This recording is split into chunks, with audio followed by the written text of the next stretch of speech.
జై శ్రీమన్నారాయణ. నమస్కారం. జ్ఞానం, ఆనందం ఏంటో చూద్దాం. పరబ్రహ్మకు గుర్తింపు ఏమిటో చెప్తానని వేదాంతం అన్నది. సత్యం, జ్ఞానం, అనంతం బ్రహ్మ అని ముందుగా అన్నది. పరబ్రహ్మ జ్ఞానమే రూపంగా ఉంటాడు.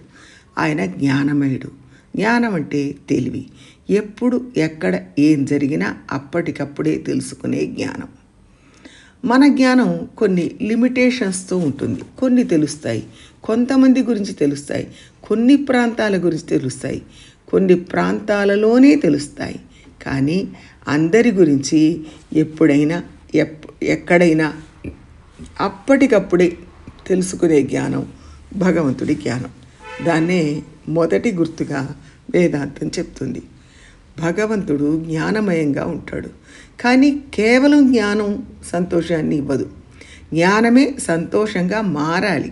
కానీ జ్ఞానం దుఃఖంగా కూడా మారుతుంది. ఉదాహరణకు, మంచి మార్కులు రావాలి అని ఎదురు చూస్తాం. 90 రావాలి అని ఎదురు చూసాం. 60 మార్కులు వచ్చాయన్న జ్ఞానం కలిగితే అది సంతోషాన్ని ఇవ్వదు. అంటే తనకి ఇష్టమైనదే ఆనందం అవుతుంది. 90 మార్కులు వచ్చాయన్న జ్ఞానం ఆనందాన్ని ఇస్తుంది. దానిని అనుకూల జ్ఞానం అంటారు. మనకు ఇష్టం లేని జ్ఞానం వస్తే అది దుఃఖాన్ని ఇస్తుంది. ఇష్టమైన వాటి గురించి జ్ఞానం పొందితే అది ఆనందాన్ని ఇస్తుంది.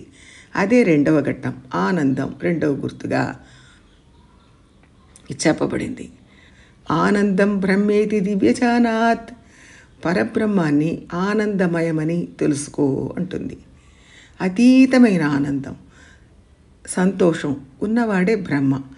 ఆనందమయమైన వాడు బ్రహ్మ. ఆనందమే బ్రహ్మ. ముందు జ్ఞానమయం, జ్ఞానమే రూపం అని చెప్పారు. 2 ఆనందమయమైన రూపం అని చెప్పారు. పరబ్రహ్మానికి ఉండే 2 ముఖ్యమైన గుర్తుల్ని వేదాంతం చెప్పింది. నమ్మాళ్వారు పాడిన తిరువాయుమొഴി మొదటి పాసురంలో ఉయర్వర ఉయర్నలం అని చెప్పారు.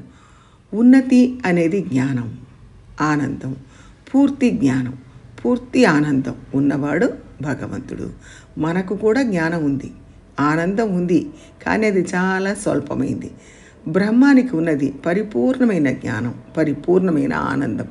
ఈ 2 ఆయన దగ్గర ఉండడం వల్ల మనకేమిటి లాభం అంటే, మనం దేన్ని పొందాలి, దేనికి ఆనందపడాలి అంటే బ్రహ్మాన్ని పొందాలి, ఆయనను చూసి ఆనందపడాలి అని చెప్పారు.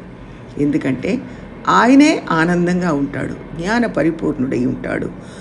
ఈ 2 ఆయన దగ్గర ఉండడం వల్ల ఆయన ఉపాయంగా ప్రాప్తంగా ఉంటాడు. అంటే ఆయన్ని పొంది సంతోషం పొందాలి. పొందాల్సిన మార్గం కూడా ఆయనే. ఆయనే ఆనందమయంగా ఉండడం వల్ల మనం కూడా ఆయనను పొంది ఆనందపడతాం. ఆయనే జ్ఞానరూపంగా ఉన్నారు కాబట్టి ఆయనను మనచే పొందించే మార్గం కూడా ఆయనే అవుతాడు. జ్ఞానమే రూపంగా స్వరూపంగా ఉన్నవాడు కాబట్టి మనల్ని ఎలా తన దగ్గరకు తీసుకోవాలి అనేది ఆయనకే తెలుసు. ఆయనే మార్గంగా ఉంటాడు. కానీ మార్గంలో వెళుతూ ఉంటే ఆనందం రాదు. ఎక్కడికో ఒక చోటికి, ఒక తోటకి వెళ్ళాం, వెళుతూ ఉన్నప్పుడు ఆనందం ఉండదు. అక్కడికి వెళ్ళిన తర్వాత ఆనందం వస్తుంది.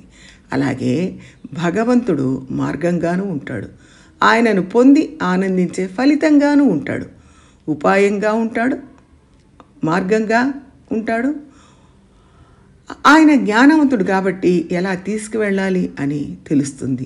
ఆయనే ఆనంద స్వరూపంగా ఉన్నాడు కాబట్టి ఆయననే పొందాలి. జ్ఞానం, ఆనందం అని 2 ఉండడం వల్ల పొందవలసిన ఫలితంగాను పొందే మార్గంగాను ఆయనే ఉంటాడు. వెళ్ళి ఏం చేస్తాం అంటే ఆనందపడతాం. ఆయనను పొందడానికి ఏ మార్గంలో పోవాలి అని తెలియాలి. దానికి జ్ఞానం కావాలి. అది కూడా ఆయనే. అంటే జ్ఞానమయంగా ఆనందమయంగా ఉండడం వల్ల మార్గంగాను ఉన్నారు, పురుషార్థంగాను ఉన్నారు అని ఉపనిషత్తు చెప్తుంది. అదే బ్రహ్మ యొక్క గొప్పతనం. ఉపాయంగాను ఉంటాడు, మార్గంగాను ఉంటాడు, ఫలితంగాను ఆయనే ఉంటాడు. జ్ఞానంగా ఉంటాడు, ఆనందంగా ఉంటాడు. ఇది మనకు తెలిస్తే మనం దుఃఖించడం మానుకుంటాం. అందుకే కృష్ణుడు దుఃఖపడకు అని అన్నాడు. భగవద్గీతలో మా శుచః అన్నాడు కదా, నేనే జ్ఞానంగా ఉన్నాను, నేనే ఆనందంగా ఉన్నాను, నేనే తీసుకెళ్తాను, శోకపడకు మా శుచః అని చెప్పాడు. ఇది మనం అర్థం చేసుకోవాల్సిన ముఖ్యమైన విషయం. అది గుర్తున్నప్పుడు మనం దేనికోసం దుఃఖపడం, ఆయన మార్గాన్ని చూపిస్తాడన్న విశ్వాసం కలిగి ఉండాలి. జై శ్రీమన్నారాయణ.